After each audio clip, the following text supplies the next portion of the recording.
کسی کو اس زمانے میں بھی پازیب کی خواہش تھی تو کسی کو کنگن، کوئی بھی جویلری ہو، بس ڈائمنڈ ہونا چاہیے اس میں۔ سب سے آخر میں آمنہ نے اپنی خواہش بیان کی تھی۔ آسمان کے کہکے پہ وہ سب چونک گئی تھی باتوں میں مگن، وہ سب اس کی موجودگی فراموش کر چکی تھی جو وہاں کھڑکی کا ٹوٹا لاک درست کر رہا تھا۔ سب کو تو شاید مل بھی جائے مگر آمنہ کا ڈائمنڈ، ہاں تم نکلو یہاں سے۔ بھابی نے سسرال میں پہلی بار رعب استعمال کرتے سے باہر نکالا تھا۔ ان سے ذرا فاصلے پر احتشام بھائی اور اسجد بھائی کے ساتھ بیٹھے آسمان نے اسی وقت اس کی طرف دیکھا تھا۔ تازہ انکشاف کا اثر صاف اس کے چہرے پر بکھرا تھا۔ کیا ہوا؟ آسمان نے اشارے سے پوچھا۔ آمنہ نے لاکٹ پکڑ کر اونچا کیا۔ Thank you. بے آواز اس کے لب ہلے تھے۔ اس کے گلے میں چین پہناتے ہوئے آسمان کو اندازہ ہو گیا تھا کہ وہ اپنی کئی بات بھول چکی ہے۔ مائی پلیئر، ذرا سا خم کر کے اس نے بھی بآواز کہا۔ ان دونوں کا بغور معائنہ کرتی ندا سے رہا نہیں گیا۔ جمعہ 8 دن ہی ہوئے اور انڈرسٹینڈنگ دیکھو تم دونوں کی۔ انڈرسٹینڈنگ تو ہماری شادی سے پہلے بھی اچھی ہی تھی۔ ہاں یہ بھی ہے، ندا نے اعتراف کیا۔ اب دیکھیے ہمیں کیا ملتا ہے۔ فکر نہیں کرو، میں خود شیوان بھائی تک تمہاری خواہش پہنچا دوں گی۔ آمنہ نے حق دوستی ادا کیا تھا۔ تم دونوں کو جانا ہے نا تو اٹھ جاؤ اب۔ سب آپی نے آ کر ان کی باتوں میں بریک لگایا۔ آج ان دونوں کی مشترکہ سہیلی کی شادی تھی، ہم لوگ جاتے ہوئے تم دونوں کو ڈراپ کر دیں گے۔ شادی کے بعد وہ پہلا فنکشن اٹینڈ کرنے جا رہی تھی اور اس حساب سے ندا اور رایا نے اس کو خوب دل لگا کر تیار کیا تھا۔ نئی دلہن کو اس بارے میں بولنے کی اجازت نہیں ہوتی کہہ کر اس کی ایک نہ سنی گئی تھی۔ اچانک ہی 8 بجے کے بعد بے موسم بارش شروع ہو گئی تھی۔ 10 بجے آمنہ نے فون کر کے کسی کو لینے آنے کے لیے کہا تو آسمان ان دونوں کو لینے پہنچا تھا۔ حال سے کار تک آتے ہوئے بھی وہ دونوں کافی بھیگ چکے تھے۔ ندا کا قیام بھی آج ادھر ہی تھا۔ گھر پہنچی تھی کہ آمنہ کو لگاتار 3-4 چھینکیں آئیں اور بڑی ممانی نے اسے فوراً کپڑے بدلنے کمرے میں بھیج دیا، ورنہ وہ سب کے ساتھ کافی پینے کے موڈ میں تھی۔ آسمان کافی سے معذرت کر کے کمرے میں آیا تو وہ بیڈ کے کنارے پر ٹکی ہاتھوں سے اپنی ایڑیاں دبا رہی تھی۔ وہ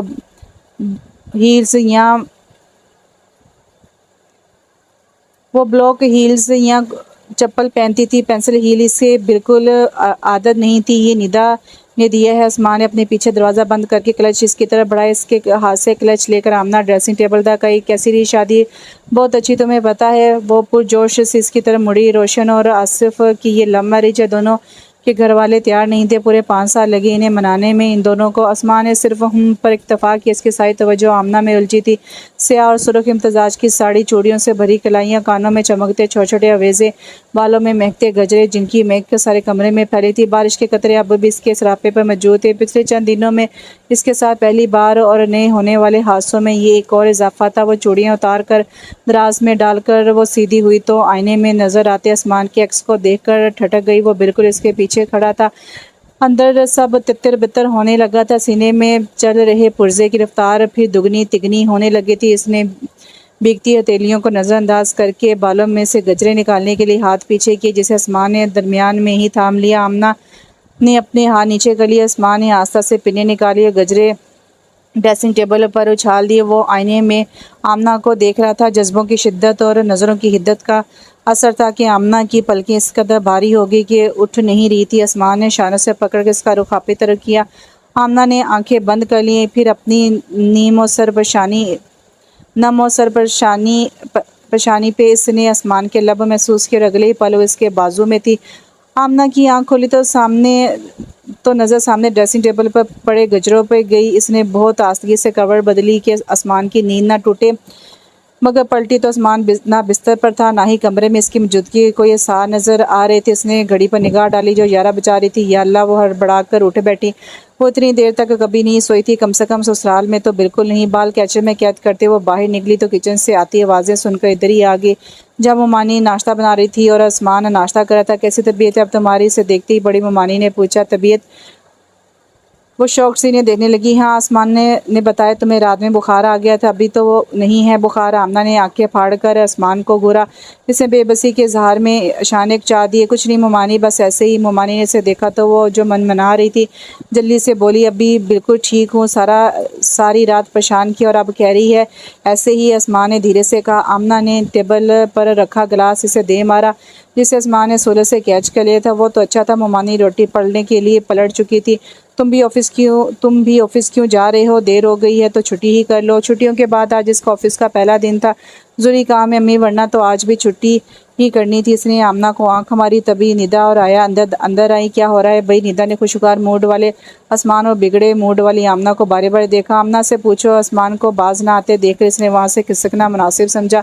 تم کہاں چلی؟ ناشتہ تو کر لو، اسے جاتے دیکھو۔ مومانی نے کہا میں نے ابھی برش بھی نہیں کیا ہے۔ مومانی آتی وہ وہاں رکی نہیں تھی۔ آمنہ کو رات میں بخار آ گیا تھا۔ مومانی نے رایا اور ندا کو اطلاع دی۔ اچھا بھیگ بھی تو گئی تھی، میں دیکھتی ہوں۔ ندا جو پوری طرح کرسی پر بیٹھی بھی نہیں تھی کھڑی ہوئی۔ تم بیٹھو، عثمان نے اسے روکا۔ ہلکا فیور تھا، ابھی بالکل ٹھیک ہے وہ۔ شکر تھا کہ وہ دوبارہ بیٹھ گئی تھی۔ عثمان ناشتے کے بعد آفس بیگ لینے کے لیے کمرے میں آیا تو آمنہ جیسے اسی کا انتظار کر رہی تھی۔ جھوٹ کیوں کہا تم نے؟ میں تیار ہو کر باہر نکلا تو اماں نے تمہارا پوچھا۔ میں نے کہا سوری ہو تو پوچھنے لگی کہ سب خیریت تو ہے؟ تم اتنی دیر تک سوتی نہیں، اور یہ کہ کل تم بھیگ بھی گئی تھی۔ اب تم بتاؤ میں کیا کہتا؟ اس وقت میرے ذہن میں صرف فیور ہی آیا۔ میں نے کہا تم نے فیور کی میڈیسن لی تھی اس لیے ابھی تک سو رہی ہو۔ آمنہ آئینے کے سامنے کھڑی بال بنا رہی تھی۔ عثمان نے آئینے میں اس کی آنکھوں میں جھانکا۔ ویسے تمہارے خیال میں مجھے کیا کہنا چاہیے تھا؟ کچھ نہیں، تم جاؤ، دیر ہو رہی ہے تمہیں۔ چوٹی میں بینڈ لگا کر وہ پلٹی۔ عثمان جانے کی بجائے اس کے سامنے آ گیا۔ تھینک یو آمنہ، وہ سنجیدگی سے بولا۔ اب یہ تھینک یو کس لیے؟ تمہارے ہونے کے لیے اس گھر میں، میری زندگی میں۔ ایک تمہارے ہونے سے ہی سب بڑے خوش ہیں، مطمئن ہیں، ماحول ہی بدلا ہے۔ تم کو جلدی نہیں کر رہے تھینک یو کہنے میں؟ ابھی دن ہی کتنے ہوئے ہیں، کیا پتہ کچھ دنوں بعد میں اپنی اصلی رنگ میں آ جاؤ اور سیریل والی ویمپائر بہو بن جاؤ۔ آمنہ نے ڈرمائی انداز میں اس سے ڈرایا۔ تمہارے اصلی نقلی سارے رنگ پتہ ہیں مجھے۔ عثمان نے جھک کر ایک گستاخی کی۔ یہ آج کا تھینک یو؟ اس نے سرخ ہوتی آمنہ کو دلچسپی سے دیکھتے ہوئے کہا۔ کہاں رہ گئی آمنہ؟ بہت بھوک لگی ہے، اب آ بھی جاؤ۔ ندا باہر سے ہی چلاتے ہوئے آ رہی تھی۔ اماں کی طبیعت کافی حد تک سنبھل گئی تھی۔ رائے کی پڑھائی کا بہت حرج ہوا تھا، سو وہ اس کی بھرپائی میں لگی تھی۔ آخری سال میں اس سے سپلی نہیں لینی تھی۔ گھر میں سب سے بیزی لائف عدنان کی تھی، جس کی ذہانت غیر معمولی تھی۔ اسکول اور ٹیوشن کے بعد اس کی میتھس کلاس ہوتی تھی، پھر وہ فٹ بال کوچنگ کے لیے جاتا۔ بڑے ماموں کالج میں اکنامکس کے لیکچرار تھے اور چھوٹے ماموں ریلوے میں ملازم تھے۔ عثمان کا جاب ایسا تھا کہ وہ مہینے کے 15 دن گھر سے باہر ہی رہتا تھا۔ وہ بھی نئے گھر اور نئی طرز زندگی میں سیٹ ہو گئی تھی۔ سب اپنے اپنے ٹھکانوں پر تھے۔ عثمان شہر سے باہر تھا۔ بچی گھر کی خواتین تو اماں اور دونوں مومانیاں کلولہ فرما رہی تھی۔ اسے عادت نہیں تھی دوپہر میں سونے کی، سو وہ پورچ میں بچھی کرسیوں پر آ کر بیٹھ گئی، جہاں اکثر سب شام کی چائے ایک ساتھ پیتے تھے۔ وہ 2 بار ہال کے سامنے سے گزری، مگر ٹی وی دیکھتا عثمان ذرا بھی اس کی طرف متوجہ نہیں ہوا تھا۔ اسے شک ہوا کہ عثمان کی نظر ٹی وی اسکرین پر ہے، مگر اس کا ذہن کہیں اور بھٹک رہا ہے۔ وہ کبھی مسکراتا تو کبھی کسی گہری سوچ میں ڈوب جاتا۔ جب تیسری دفعہ ہال کے سامنے سے گزری تھی تو عثمان باقاعدہ ہنس رہا تھا۔ وہ اپنا کام بھول کے اندر آ گئی۔ آمنہ لگتا ہے مجھے محبت ہو گئی ہے۔ اسے دیکھتے ہی عثمان نے اعلان کیا، ہاں اتنی دیر سے تمہیں دیکھ کر مجھے بھی خلل دماغ کا ہی شبہ ہو رہا تھا۔ اس کا نام میرا ہے؟ ہاں، غیر مسلم ہے۔ اس کی آنکھیں ابل ہی پڑی۔ میرا مطلب امیر سرداروں کا سردار؟ وہ لغت چھان کے بیٹھا تھا۔ کہاں ملی تمہیں؟ کالج میں۔ اوہ، کلاس میٹ ہے؟ نہیں، جونیئر ہے۔ یک طرفہ معاملہ تو نہیں ہے؟ میں بھی شہر وفا میں نوارد، وہ بھی رک کر چل رہی ہے ابھی۔ عثمان نے بڑے جذب سے شعر پڑھا تھا۔ یک طرفہ معاملہ نہیں، اس کا مجھے یقین ہے۔ یعنی تم اس سے اظہار محبت کر چکے؟ ابھی تک تو نہیں۔ اس معاملے میں تم میری سینئر ہو، تم بتاؤ کر دوں؟ یہ تو تم ڈیسائیڈ کرنا ہے۔ ویسے اگر تمہیں یقین ہے کہ دونوں طرف آگ برابر لگی ہوئی ہے تو بتانے کی کیا ضرورت ہے؟ وہ بھی جان ہی گئی ہوگی شاید۔ پھر بھی میں اسے خود اپنی فیلنگز بتانا چاہتا ہوں، تو یہ لو۔ آمنہ نے کافی ٹیبل سے اٹھا کر اس کی طرف بڑھایا۔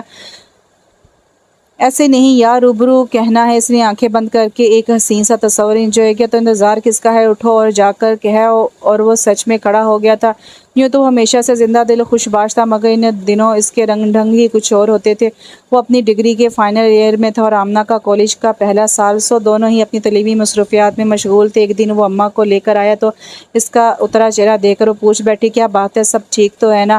ہاں، بس اسٹڈیز کا ٹینشن ہے۔ اس نے انگلیاں بالوں میں چلا کر بنا بنائے بال پھر سنوارے۔ جھوٹ کیوں بول رہے ہو؟ صاف کہو کہ نہیں بتانا۔ آمنہ ناراضگی سے گھورا۔ چند پل اس کی ناراض نظریں برداشت کرنے کے بعد وہ جیسے ہار گیا۔ دادی کی بیماری کی خبر آنے پر میرا فیملی کے ساتھ اپنے آبائی وطن الہ آباد گئی ہے۔ اس نے 1 ہفتے کا کہا ہے، مگر آج پورے 3 ہفتے ہونے آئے ہیں۔ لو، اتنی سی بات ہے، فون کر لو۔ تم نہیں سمجھو گی تو سمجھاؤ مجھے۔ اس کا خاندان بہت کنزرویٹو ہے، سینٹرل گورنمنٹ جاب اور تبادلوں کی وجہ سے خاندان سے دور رہنے کا اثر۔ اس کے والدین کی سوچ اتنی تبدیل ہوئی ہے کہ وہ بیٹیوں کو کالج میں تعلیم دلوا رہے ہیں۔ اس کے جانے سے پہلے میں نے کہا بھی، میں امی ابو سے بات کر کے انہیں انہیں پرپوزل لے کر بھیجتا، مگر اس نے روک دیا کہ پہلے وہ خود اپنے گھر میں بات کر کے انہیں راضی کر لے، پھر میں کچھ کروں۔ اس نے وہاں کال کرنے یہاں تک کہ ٹیکسٹ کرنے سے بھی منع کیا ہے۔ پھر بھی میں کئی دنوں سے اس کا نمبر ٹرائی کر رہا ہوں جو بند آ رہا ہے۔ اس کی دوستوں کو بھی کچھ پتہ نہیں ہے۔ میں اس کے گھر کا چکر بھی لگا آیا ہوں، وہاں تالا لگا ہے۔ وہ بہت الجھا نروس لگ رہا تھا۔ میری چھوٹی حصہ مجھے کوئی اچھے سگنل نہیں دے رہی آمنہ۔ اس نے کہا تھا کہ اس کے یہاں خاندان کے بعد شادیاں نہیں ہوتی، اور آمنہ نے سوچا جب یہ پہلے سے پتہ ہوتا ہے تو پھر دوسرے بندے کو امتحان میں کیوں ڈالنا۔ اچھی امید اور اچھے گمان رکھو، انشاءاللہ سب ٹھیک ہوگا۔ ہو سکتا ہے اس کی دادی زیادہ ہی سیریس ہو گئی ہو، یا پھر خدا نخواستہ چل ہی بسی ہو۔ اللہ کرے ایسا ہی کچھ ہوا۔ وہ بے مروتی مگر ایمانداری سے بولا تھا، لیکن پھر جلد ہی ثابت ہو گیا کہ آسمان کی چھٹی اس کے سگنل درست تھے۔ وہ کئی دنوں سے واٹس ایپ سے غائب تھا، اس کے ٹیکسٹ کا جواب بھی نہیں دے رہا تھا اور نہ ہی کال ریسیو کر رہا تھا۔ سو وہ خود ہی ماجرا کیا ہے جاننے چلی آئی تھی۔ آسمان نے دروازہ نوک کر کے وہ اندر آئی۔ آسمان آنکھوں پر ہاتھ رکھے لیٹا تھا۔ اسے دیکھ اٹھ بیٹھا۔ آمنہ نے اس قدر بے ترتیب آسمان پہلی بار دیکھا تھا۔ شکن زدہ کپڑے، الجھے بکھرے بال، سرخ آنکھیں، اور نہ جانے کتنے دنوں سے اس نے شیو نہیں کی تھی۔ آمنہ نے دوبارہ سے پکارا۔ آسمان نے اپنی جلتی نم سرخ آنکھیں اٹھا کر اسے دیکھا۔ اس کی شادی ہو گئی۔ آمنہ ان چند لفظوں سے جھلکتے درد اور ٹوٹے لہجے سے زیادہ آسمان کے چھپانے کی کوشش کے باوجود آمنہ پر ظاہر اس کی آنکھوں سے بہتے پانیوں نے اس کی محبت چھن جانے کے بعد آمنہ کو اس محبت کی شدت کا احساس کرایا تھا۔ تم ملے اس سے یا اس کی کال آئی؟ وہ بے تابی سے بیڈ کے کنارے پر آ کر بیٹھ گئی۔ کاش آمنہ وہ مل لیتی، کال ہی کر لیتی، یا بس ایک ٹیکسٹ۔ اس نے بالوں میں انگلیاں پھنسائی۔ اس کی طرف نے آمنہ کو بھی افسردہ کر دیا۔ وہ کچھ بول ہی نہیں پائی تھی۔ میں کسی کام سے ایڈمن آفس گیا تو وہاں میرا پہلے سے موجود تھی۔ خود کو سنبھالنے کے بعد وہ بولا، میں اس سے بات کرتا ہے۔ اس سے قبل اس نے میرے بڑھتے قدم روکنے کے لیے وہاں بیٹھے کلرک سے اس کے ساتھ کھڑے بندے کا تعارف کروایا۔ یہ میرے ہسبینڈ ہے۔ کلرک کے پوچھنے پر اس بندے نے جواب دیا کہ وہ فرسٹ کزنز ہیں اور ان کی دادی کی بیماری اور خواہش کی وجہ سے بہت کم وقت میں ان کی شادی ہوئی ہے، اور شادی کے بعد سے دادی بھی صحت یاب ہو گئی ہیں۔ وہ آمنہ کو دیکھ کر مسکرایا، اور مسکراہٹ ایسی تھی کہ تسلی کے سارے الفاظ اس کے اندر ہی دم توڑ گئے۔ میرا اس نے تم سے بات بھی نہیں کی۔ وہ اب بھی بے یقین تھی۔ جس تباہی میں آپ برابر کے حصے دار ہوں وہاں جواب دہی تو بنتی ہے۔ آسمان پیچھے بیڈ پر ڈھہ گیا۔ وہی تو آمنہ اس نے رک کر جیسے وہ منظر یاد کیا، پھر آنکھیں بند کی لی۔ اس نے نکلتے ہوئے پلٹ کر مجھے دیکھا تھا، اور وہ نظریں نہیں تھیں، میرے قدموں اور زبان پر باندھی گئی زنجیریں تھیں۔ اس نے اپنے سینے پر ہاتھ رکھا۔ مجھے نہیں لگتا وہ نگاہیں کبھی یہاں سے نکل پائیں گی۔ اسے قرار نہیں تھا۔ وہ پھر اٹھ بیٹھا۔ اس کو مجھ سے بات کرنا چاہیے تھا۔ وہ کچھ تو کہتی۔ اس نے بہت کوشش کی گھر والوں کو منانے کی۔ وہ خوش ہے، سمجھوتا کر چکی ہے، میں اس کو بھول جاؤں۔ وہ بھی مجھے بھول جائے گی یا بھول گئی ہے۔ جھوٹ سچ کچھ بھی، جو بھی ایسے موقع پر لوگ کہتے ہیں، مگر اس نے آخر میں کوئی دلاسا، تسلی یا فریب دھوکہ نہیں دیا، بلکہ ایک زخمی نظر مجھ پر ڈالی۔ بس اسی عنایت کے قابل سمجھا اس نے۔ وہ اٹھ کر ٹہلنے لگا۔ تم ایک بار مل لو اس سے۔ وہ چلی گئی واپس۔ اسی دن مائیگریشن کروا لیا اس نے۔ اس کی دوستوں تک کو اس کا نیا نمبر، الہ آباد کا ایڈریس پتہ نہیں تھا۔ سنبھالو خود کو آسمان، صبر کرو۔ مناسب اور موزوں الفاظ بھی کبھی کبھی کس قدر خالی اور نامناسب لگتے ہیں۔ مجھے یہ سب ناممکن لگتا ہے اب۔ آمنہ، صبر، سکون، خوشی، ایسا نہیں ہے تم ایک دوسرے کا نصیب نہیں ہو تو ایک دوسرے کے بنا ہی صبر اور سکون اور خوشی بھی حاصل کرو گے انشاءاللہ۔ پتہ نہیں آمنہ کیا کروں میں۔ وہ کرسی پر گر سا گیا تھا۔ گیٹ کے سامنے آٹو رکشہ رکا تو اس کے خیالوں کا تسلسل ٹوٹا۔ آٹو سے اترتے آسمان کو دیکھ کر وہ خوشگوار حیرت میں گر گئی۔ اس دوپہر کے وقت یہاں کیوں بیٹھی ہو تم اس وقت کیسے؟ آمنہ نے اس کا سوال نظر انداز کیا۔ رات میں ہی تم نے ٹیکسٹ کیا نا کہ آج نہیں آؤ گے۔ میں تو سرپرائز کے چکر میں چلا آیا، مگر یہاں تو اچھا سرپرائز ہے۔ اس نے مسکراتے ہوئے آسمان کا بازو تھاما۔ چلو باقیوں کو بھی سرپرائز کرتے ہیں۔ وہ اسے لے کر اندر کی طرف بڑھ گئی۔ آسمان کی نانی امی آئی تھی جو اپنی صحت کی وجہ سے شادی میں شریک نہیں ہو پائی تھی۔ وہ اماں کے بالوں میں تیل لگا رہی تھی۔ اس کی مہارت سے چلتے ہاتھ اور اماں پر طاری ہوتی غنودگی دیکھ کر وہ بھی اس کے آگے تیل مالش کروانے بیٹھ گئی تھی۔ آسمان کی نوکری میری سمجھ سے باہر ہے۔ ساری دنیا صبح کام پہ نکلتی اور شام میں گھر واپس آتی۔ یہ دونوں گھر سے غائب رہنے والی کیسی نوکری ہے؟ انہیں آئے 2 دن ہو گئے ہیں اور آسمان گھر پر نہیں تھا۔ امی، مارکیٹنگ کا فیلڈ ہی ایسا ہے، ممانی نے کہا، جو انہیں خاک سمجھ جائے۔ تو ہم تو تھک گئے کہہ کر اماں بھی اس کی نوکری سے نالا رہتی تھی۔ تم کہو اسے۔ انہوں نے اس کے سر میں انگلی چلاتی آمنہ سے کہا، دادی اور اماں کی نہیں سنتا، مگر تمہاری بات ضرور مانے گا۔ اب تو اسی سے امید ہے۔ ممانی کی بات پہ اس نے دل میں سوچا مگر مجھے تو اس سے کوئی مسئلہ نہیں ہے، اور نفیسہ جب تمہیں گھر کی ہی لڑکی بیاہ کر لانی تھی تو اتنے سال کیوں رکی رہی؟ صحیح وقت پر شادی کر دی ہوتی تو آج پوتے پوتیاں کھلا رہی ہوتی۔ کیوں زہرا ٹھیک کہہ رہی ہونا؟ انہوں نے اماں کی تائید چاہی۔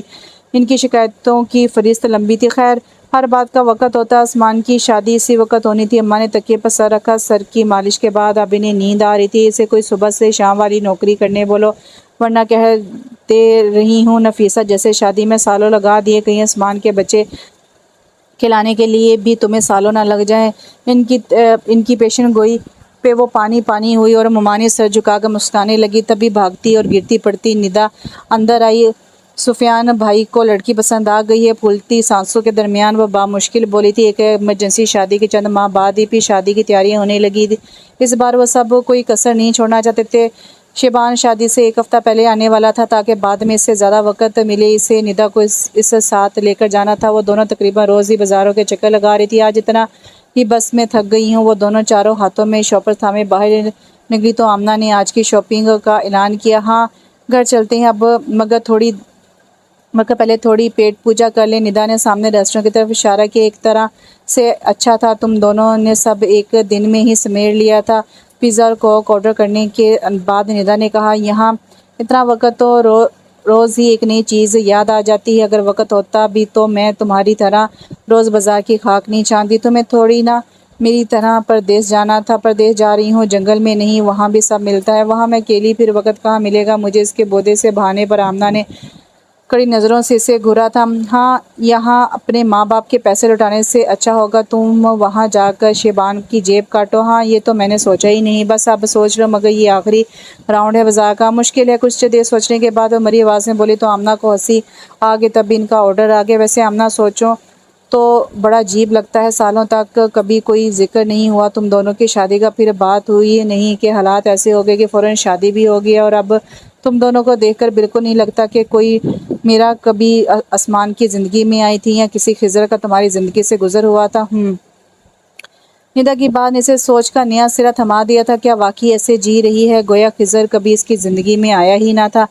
خضر نے اسے کہیں دیکھا تھا، اور بقول خضر وہ پہلی نظر میں اس پر مر مٹا تھا۔ وہ ایک ہی محلے میں رہتے تھے۔ خضر کی بہن آمنہ کے ساتھ ہی جونیئر کالج میں پڑھتی تھی۔ پھر کیا تھا، خضر نے بہن کے پک اینڈ ڈراپ کی ذمہ داری اپنے سر لے لی۔ کالج آنے جانے کی اس سہولت اور آمنہ سے ملاقات کی ان محدود ساتوں میں اس نے آمنہ کا دل جیتنے کی سر توڑ کوشش کی۔ اس کی کوششوں سے متاثر ہونے اور دل کے بے ایمان ہونے کے باوجود آمنہ نے اس کی پذیرائی نہیں کی تھی۔ پھر اچانک ایک دن خضر کی امی اس کے لیے خضر کا پرپوزل لے کر آ گئی تھی۔ ظاہر ہے 17 سال کی آمنہ کا رشتہ طے کرنا بھلا کس نے تیار ہونا تھا، مگر انہیں تو ہاں کروانی تھی۔ 4 گھر چھوڑ کے ان کا گھر تھا، سو وہ ہاں دوسرے روز آ جاتی۔ خضر کی پسند و چاہت کو انہوں نے راز نہیں رکھا تھا۔ پھر وہی پرانی مسئلہ صحیح ثابت ہوئی کہ پتھر پر مسلسل پانی گرتا رہے تو اس میں بھی شگاف پڑ ہی جاتا۔ پرانے محلے دار اور شریف لوگ تھے، بڑے اصرار و چاہت سے ان کی بیٹی کا ہاتھ مانگے تھے۔ دھیرے دھیرے سبھی راضی ہو گئے۔ یوں جونیئر کالج میں ہی اس کی منگنی ہو گئی۔ خضر نے اسے دیکھا، پسند کیا، چاہا اور پا لیا۔ بڑی مکمل کہانی تھی اس کی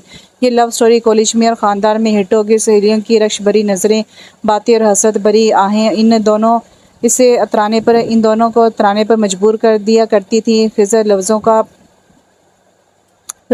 کا بانا تھا، اسے جادوگری کے سارے ہنر آتے تھے، دل ربی کے سب انداز ازبر تھے۔ کالج کی چند منٹوں کی ملاقاتیں، فون کالز اور ٹیکسٹ، وہ اس کے کانوں میں سور پھونکتا رہا۔ جلد ہی وہ اس کے فسوں میں گرفتار ہوگی۔ خضر کے دکھائے خواب آنکھوں میں سجائے اور اپنی خواہشوں کی جگنو مٹھی میں چھپائے وہ اس سے محبت کے رستے پر چل پڑی تھی۔ انگلی میں جگمگاتی انگوٹھی اسے اس رستے پر آگے بڑھتے رہنے کا یقین و اعتماد دیا کرتی تھی، جس کی منزل بہت واضح اور سامنے ہی تھی، لیکن کب زندگی اور وقت ہمارے اندازوں اور منصوبوں کے مطابق آگے بڑھے، خیر وہ ہم سے کوئی وعدہ بھی نہیں کرتے ہیں کہ ہم انہیں الزام دیں۔ یہ خاصیت تو صرف انسانوں کی ہے کہ قسموں اور وعدوں کے بعد بدل جاتے ہیں، مکر جاتے ہیں۔ گریجویشن کے بعد خضر MBA کے لیے بمبئی چلا گیا۔ محبت کے جوش، چاہتوں کی آگ اور دل کی بے قراریوں کے لیے گویا آمنہ کی موجودگی شرط تھی۔ فاصلہ 4 گھر سے بڑھ کر 4 شہروں کا ہوا۔ خضر کے جذبوں پر برف باری شروع ہو گئی، یا پھر اس کے جذبے کسی اور کی موجودگی سے مشروط ہو گئے تھے، وہ یہ آج تک سمجھ نہیں پائی تھی۔ رابطے کم سے کم ہوتے ہوئے بالکل ختم ہو گئے۔ وہ نادان اس کی تعلیمی مصروفیات کو اس کی وجہ مان کر مطمئن بھی ہو گئی تھی۔ اس کے گمان میں بھی نہیں تھا کہ یہ تحمید ہے ایک اشارہ کہ وہ راستہ بدل چکا ہے، اسے اپنی ترجیحات سے نکال چکا ہے۔ اسے تو اس وقت بھی یقین نہیں آ رہا تھا جب خضر کی امی اس کی انگلی سے انگوٹھی اتار کر منگنی ختم کرنے کا اعلان کیا تھا۔ اسے عرش پر بٹھانے والے نے ہی زمین پر پٹک کر گئے تھے۔ خضر کی امی اکلوتے بیٹے کی ضد اور دھمکیوں کے آگے بے بس ہو کے اس کا رشتہ لے کر آئی تھی۔ اب کوئی مجبوری نہیں رہی تھی، اس کی زبان پر اب کوئی بند نہیں تھے، سو وہ محلے کے ہر گھر کو مطلع کر آئی تھی کہ کس طرح ان کا بیٹا پھنسا تھا اور اب اسے عقل سلیم آ گئی ہے۔ آمنہ کا صرف دل ہی نہیں ٹوٹا تھا، وہ اپنا اعتماد اور یقین کھو چکی تھی۔ کچی عمر کی بڑی پکی چاہت تھی اس کی جو اس انجام کو پہنچی تھی۔ خالی دل، خالی آنکھیں اور کسی بھی جذبے سے عاری وجود، اندر باہر سب کچھ ساکت تھا، منجمد تھا۔ ان حالات میں گھر والے خضر کی فیملی سے کیا الجھتے، سب آمنہ کے لیے فکر مند تھے۔ وہ اپنے کمرے سے نکلتی تھی، نہ کسی سے بات کرتی تھی، اپنی طرف سے ہر کوشش کرنے اور ناکام ہونے کے بعد کونسلنگ اور تھراپسٹ کی مدد لی گئی۔ اسی دوران شہر کے دوسرے سرے پر سلطنت کے بغل والے ہمسائے اپنا مکان فروخت کر کے دوسرے شہر منتقل ہو رہے تھے۔ سب کے مشورے سے ستوت اور اظہر نے اس محلے کا مکان فروخت کر کے وہ خرید لیا اور وہاں شفٹ ہو کے گھر اور خاندان والوں کا سپورٹ اور کونسلنگ اور تھراپی اور اس سے واپس زندگی کی طرف لے آئی۔ ایسے حالات میں عموماً غیروں سے زیادہ اپنے خاندان والوں کی باتیں اور تانے لڑکیوں کی زندگی ابتر بنا دیتے، مگر اس معاملے میں آمنہ خوش نصیب تھی کہ گھر والے ہی نہیں، خاندان کے سبھی لوگ زندگی کی طرف واپسی کے سفر میں اس کے ساتھ تھے۔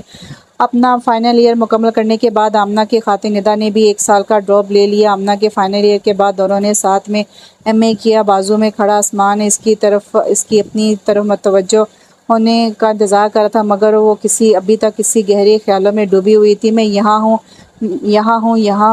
اس کے سامنے ہاتھ لہراتے ہوئے وہ گنگنایا تو وہ چونکی پھر خجل ہوگی۔ کیا ہوا امی، کب سے تمہیں آوازیں دے رہی ہیں، کہاں کھوئی تھی؟ اتنا بھی مت سوچا کرو مجھے۔ اچھا، میں نے سنا ہی نہیں، وہ چائے بنانے آئی تھی، چولہے پر پانی پک کر آدھا ہو گیا تھا۔ اس نے چولہا بند کیا اور ہاتھ میں پکڑا ڈبہ سلیب پر رکھا۔ ان کی بات سن لو، پھر چائے بناتی ہوں۔ وہ جانے لگی تو آسمان نے اس کا ہاتھ پکڑ کر روکا۔ تم سوچ کیا رہی تھی؟ آج ندا کی مہندی ہے نا، وہ ہی سوچ رہی تھی۔ ہاں، ہماری شادی میں یہ سب فنکشن ہی ہوئے تھے۔ آسمان نے جو نتیجہ اخذ کیا وہ دور دور تک اس کے ذہن میں نہیں تھا۔ میں ایسا کچھ نہیں سوچ رہی تھی۔ پھر کیسا سوچ رہی تھی؟ آج ساڑی پہنوں یا ڈریس؟ یہ سوچ رہی تھی۔ آمنہ نے ہاتھ اس کے گرد سے چھڑانے کی کوشش کرتے ہوئے اسے ٹالا۔ ساڑی پہنو، اچھی لگتی ہے۔ ساڑی اچھی لگتی ہے، میں نہیں۔ آمنہ نے ہاتھ چھڑایا۔ میں ڈریس پہن رہی ہوں۔ غصہ وہ جانے لگی تو عثمان نے سامنے آ کے اس کا راستہ روکا۔ ہاں، اس نے بازو سے نکلنا چاہا تو عثمان نے کمر میں ہاتھ ڈال کر اسے قریب کیا۔ ساڑی جب تم پہنتی ہو تو اچھی لگتی ہو، تم تو ہمیشہ ہی اچھی لگتی ہو۔ وہ مزید قریب ہوا۔ عثمان، آمنہ نے اس کے سینے پر ہاتھ رکھ کر اسے روکا۔ کوئی آ جائے گا آمنہ، اندر سے بڑی ممانی کی آواز آئی۔ چلو ساتھ چلتے ہیں۔ عثمان نے اس کی کمر سے ہاتھ اٹھا کر اس کے شانے پر ہاتھ رکھا۔ وہ اسے چھیڑنے کے موڈ میں تھا۔ پیچھے سے رایا کھنکھاری۔ عثمان جھٹ شانے سے ہاتھ اٹھا کر دور ہوا۔ کب سے کہہ رہا ہوں، امی بلا رہی ہیں۔ اس کی بات پر رایا نے اسے ایسے گھورا جیسے کہہ رہی ہو رہنے دیں، مجھے سب پتہ ہے۔ امی یہ پوچھ رہی ہیں کہ آج آپ ہمارے ساتھ ابھی چل رہی ہیں یا بھائی کے ساتھ بعد میں آئیں گی؟ عثمان کو نظر انداز کر کے اس نے آمنہ سے پوچھا۔ سب ساتھ میں ہی جائیں گے نا؟ اس نے تائید کے لیے عثمان کو دیکھا۔ میرا کیا کام وہاں خالص لیڈیز والے فنکشن میں؟ تو کیا آپ شامل نہیں ہوں گے؟ رایا نے پوچھا۔ آنا تو ہوگا، تم کو بھی سبھی ہوں گے وہاں، اسجد بھائی، احتشام بھائی، ابو، ماموں، تم سب لوگ جاؤ، ابھی میں شام میں آتا ہوں۔ تیاری کرتے ہوئے اسے پتہ چلا وہ ساڑی کے ساتھ والے سینڈلز لانا بھول گئی۔ اس نے فوراً عثمان کو فون لگایا۔ تم نکلے تو نہیں؟ نہ بھی نہیں، بس ریڈی ہو رہا ہوں۔ شکر ہے، میں سینڈلز بھول گئی ہوں، تم پلیز لے آؤ۔ الماری کے لاسٹ خانے میں باکس رکھیں، اسی میں ہے سلور سینڈل۔ سلور شوز بھی ہیں وہاں، مگر شوز نہیں، سینڈلز لانا ہے۔ جو حکم میم صاحب، اور کچھ جلدی ہے، اس کی تیاری مکمل ہوگی۔ سب جانے کے لیے تیار تھے، مگر عثمان کا کچھ پتہ نہیں تھا۔ اس نے کال کرنے کے لیے فون اٹھائی تھا کہ عثمان کا فون آ گیا، پہنچے نہیں تم ابھی تک؟ تم ان سینڈلز کے بنا کام نہیں چلا سکتی؟ کیوں، کیا ہوا؟ ملی نہیں سینڈلز، بس ذرا طبیعت ٹھیک نہیں لگ رہی، سوچ رہا ہوں وہاں نہ آ کر ذرا آرام کر لوں، کل میرا اٹینڈ کرنا زیادہ ضروری ہے۔ کیا ہوا، ٹھیک تو تھے تم؟ یہ اچانک وہ حیران ہوئی۔ اچھا نہیں لگ رہا ہے، سر درد اور شاید فیور ہے، میڈیسن لے کر آرام کرتا ہوں، میں آ جاتی ہوں۔ نہیں، تم آؤ گی تو سب پریشان ہوں گے۔ وہ جلدی سے بولا، کسی سے کچھ مت کہنا ابھی، میرا بھی کیا من لگے گا اب یہاں، میں آ جاتی ہوں۔ آمنہ، اگر ضروری ہوتا تو میں خود تمہیں آنے کو کہتا، ندا کا فنکشن اور وہاں تمہاری موجودگی زیادہ ضروری ہے۔ اچھا ٹھیک ہے، تم دعا لے کر آرام کرو، میں فنکشن کے بعد آتی ہوں۔ وہ مان گئی۔ کیز ہے نا تمہارے پاس؟ آج ان سب کا ادھر ہی رکنے کا پلان تھا۔ ہاں، ممانی کے پاس ہے۔ سینڈلز کا کیا کرو گی اب؟ عثمان